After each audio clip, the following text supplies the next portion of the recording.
आज हम प्रेमचंद की एक बहुत ही मशहूर कहानी ठाकुर का कुआं को समझने की कोशिश करेंगे। देखिए, ये कहानी सालों पहले लिखी गई थी, पर इसका जो संदेश है वो आज भी उतना ही सच्चा लगता है। ये सिर्फ पानी की किल्लत की कहानी नहीं है, बल्कि समाज में बराबरी और सम्मान की जो प्यास है, ये उसकी कहानी है। तो चलिए इस कहानी की परतों को खोलते हैं और इसके गहरे मतलब को समझते हैं। कहानी की शुरुआत ही आपको झकझोर देती है। जरा सोचिए, एक बीमार आदमी प्यास से बेहाल पानी का लोटा मुंह से लगाता है और उसे एहसास होता है कि वो पानी नहीं, एक तरह से जहर है। यहीं से ठाकुर का कुआं की कहानी हमें उस कड़वी हकीकत में खींच लेती है जहां पानी जैसी बुनियादी चीज भी आपकी जाति देखकर मिलती है। ये सवाल ही इस कहानी का दिल है। पानी तो है, लेकिन आप उसे छू भी नहीं सकते। ऐसा क्यों? प्रेमचंद यही सवाल हमारे सामने रखते हैं। तो चलिए हम भी इस सवाल का जवाब ढूंढने के लिए कहानी में थोड़ा और गहरा उतरते हैं। तो सबसे पहले हम मिलते हैं जोखू और गंगी से। उनकी दुनिया में चलते हैं जहां एक गिलास पानी भी जिंदगी और मौत के बीच का सवाल बन गया है। ये सिर्फ गले की प्यास नहीं है, ये उस लाचारी की कहानी है जो समाज के बनाए हुए बेरहम नियमों से जन्म लेती है। यहाँ बात सिर्फ एक गिलास पानी की नहीं, बल्कि जोखू की जान की है। गंगी के लिए ये एक भयानक दुविधा है। क्या करे वो? अपने पति को प्यास से तड़पते हुए देखे, या फिर उसे वो जहरीला पानी पिला दे जिससे उसकी हालत और बिगड़ जाए।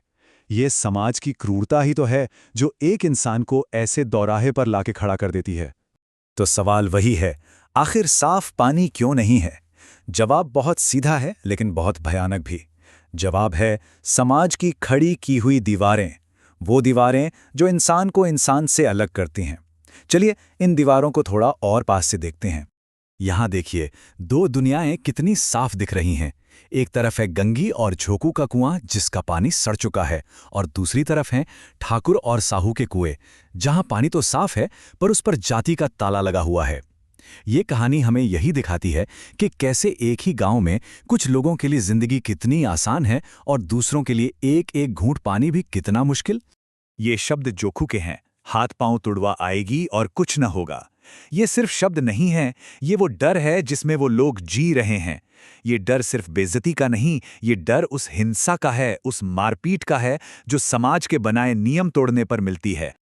अब कहानी हमें रात के अंधेरे में ठाकुर के कुएं पर ले जाती है। एक ही जगह, एक ही वक्त पर दो बिल्कुल अलग दुनियाएं चल रही हैं। एक तरफ ताकत और ऊंची जाति का नशा है, और दूसरी तरफ एक औरत का अपनी जान पर खेलकर किया जा रहा संघर्ष। देखते हैं उस रात वहां क्या हो रहा था। सोचिए जरा, एक तरफ गंगी एक लोटा पानी के लिए अपनी जिंदगी दांव पर लगा रही है, और वहीं ठाकुर के लोग अपनी बहादुरी के किस्से सुना रहे हैं। और उनकी बहादुरी क्या है? थानेदार को घूस देना, किसी को धोखा देना। यही समाज का दोहरापन है जिसे प्रेमचंद हमारे सामने रखते हैं।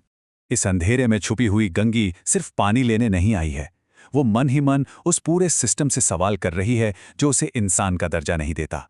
हम क्यों नीच है और ये लोग क्यों ऊंच है?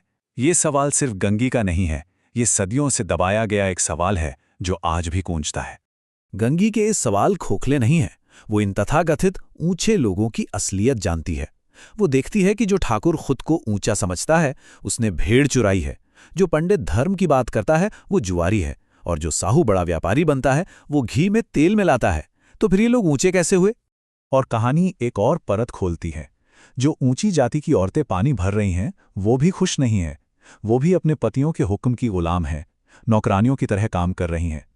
इससे पता चलता है कि एक दमनकारी समाज में जुल्म किसी न किसी शक्ल में सब पर होता है, भले ही कोई ऊंची जाति का ही क्यों ना हो। तो अब आता है कहानी का वो पल जहां गंगी का डर पीछे छूट जाता है और उसका साहस आगे आता है।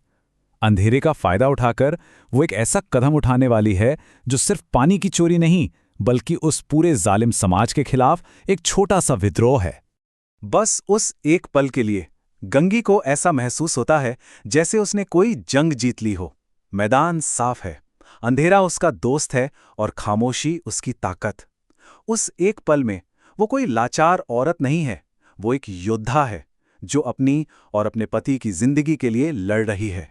और अब देखिए, गंगी का हर एक कदम कितना नपातुला है। वो एक सैनिक की तरह पूरी सावधानी से आगे बढ़ती है। धीरे से रस्सी को घड़े में फंसाती है, घड़े को कुएं में उतारती है। उसकी सांसें रुकी हुई हैं। वो जानती है कि एक जरा सी आवाज और सब कुछ खत्म हो जाएगा। लेकिन जब आपको लगता है कि बस गंगी कामयाब होने ही वाली है, तभी वो सिस्टम, वो व्यवस्था पलटवार करती है, जो किसी को भी अपने नियम तोड़ने की इजाजत नहीं देती। सोचिए उस पल के बारे में। घड़ा पानी से भरकर ऊपर आ चुका है, गंगी बस उसे पकड़ने के लिए झुकती ही है, और ठीक उसी पल ठाकुर का दरवाजा शेर के मुंह की तरह खुल जाता है। एक झटके में गंगी की सारी उम्मीद, सारा साहस सब टूटकर बिखर जाता है। कौन है? कौन है? ये सिर्फ दो शब्द नहीं हैं।